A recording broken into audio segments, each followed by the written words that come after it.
السلام عليكم ورحمة الله وبركاته. ازيكم يا حبايب قلبي؟ عاملين ايه؟ يا رب تكونوا بخير وفي احسن حال. برحب بكم من مطبخ ام انس. يا رب اكون عند حسن ظنكم دايما واعجبكم وان شاء الله يا حبايب قلبي نكون عند حسن ظن بعض كده ونشير بقى الفيديوهات الجميلة ديت. وكمان مننساش اللايك والاشتراك بتاعكم الجميل والكومنت الجميل اللي بيسعدني وبيخلي اوقاتي كلها سعادة. حبايب قلبي النهاردة هنعمل مع بعض وصفة كل البيت عندي بيحبها وبيعشقها وبيموت فيها الأولاد وأنا وجوزي كلنا ما شاء الله. الكيكة، كيكة البسبوسة الهشة الجميلة، كلنا بنعشقها بصراحة. بتبقى جميلة جدا جدا جدا. منها كوكتيل كده، الكيك مع البسبوسة بيكون طعمه رائع جدا، وبتكون خفيفة كمان كده وجميلة جدا. وقلبها كمان من جوه بيكون يعني مفتح كده ولطيف جدا، وكمان مسكرة والشربات بتاعها مظبوط وكل حاجة تمام. تعالوا بينا بقى نشوف الوصفة بتاعتنا ونبدأ كده بالصلاة على النبي عليه أفضل الصلاة والسلام.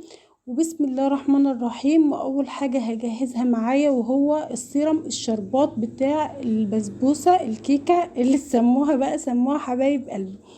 اول حاجه حبايب قلبي هضيف كده معلقه كوبايتين من السكر، عليهم كوبايتين من الميه في بوله كده او حله او كسرولة، اي حاجه عندك على النار. وكمان ضفت نص عصرة ليمون وعليهم كمان كيس فانيليا. واقلبهم كده على البارد حبايب قلبي. السكر بس يدوب كده والمكونات تدوب في بعضيها، وارفعها على النار على درجة حرارة متوسطة واسيبها يدوب 10 دقايق بس.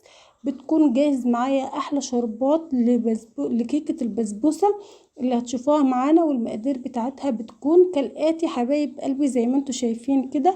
معايا كوباية من الدقيق، ومعايا حبايب قلبي كوباية كمان من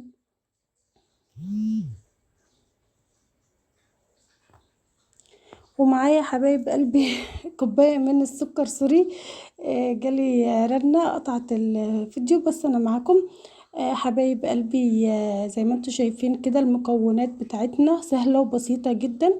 هنجيب بولة بقى كده حبايب قلبي ونضيف فيها المكونات بتاعتنا واحدة واحدة كده. معايا 3 بيضات حبايب قلبي كبار كده. لو البيض بتاعك صغير تقدروا تضيفي بيضة رابعة، بتكون طعم البيض في قلبها جميل جدا. وعليهم طبعا الفانيليا الجميلة بتاعتنا فورا على البيض زي ما احنا متعودين دايما. حبايب قلبي بقى كده حطيت السكر على البيض وبقلب بالمضرب اليدوي خالص، اهو مش محتاج معايا مضرب كهرباء ولا كمان خلاط ولا اي حاجة. تقدري ان انت تعمليها لو النور قاطع عندك، ما تستنيش الكهرباء تيجي علشان الخلاط ولا الكبة ولا اي آلة كهربائية. بايديكي كده وهتطلع معاكي احلى كيك احلى بسبوسة زي ما انتوا شايفين كده. ضفت كمان الحليب وبقلبه كويس جدا زي ما انتوا شايفين كده حبايب قلبي. بالصلاة على الرسول عليه افضل الصلاة والسلام. ها، صلوا على الرسول عليه افضل الصلاة والسلام. حبايب قلبي كوباية الدقيق بقى على الخليط الجميل بتاعنا دوت، وانزل عليه طبعا بالبيكنج باودر على طول على الدقيق. وايدي بقى مستمرة برضو تقليب زي ما انتوا شايفين كده.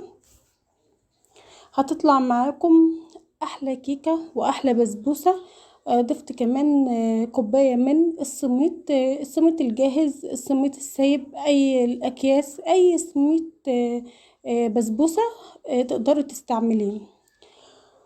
كمان حبايب قلبي يعني شوية جوز الهند كده، اضافة بسيطة كده جميلة بتخليها طعمها جميل جدا. لو حابة ان انت تستغني عنها استغني عنها عادي، بس انا بحبه في قلبها بيكون جميل جدا ومخلي طعمها رائع.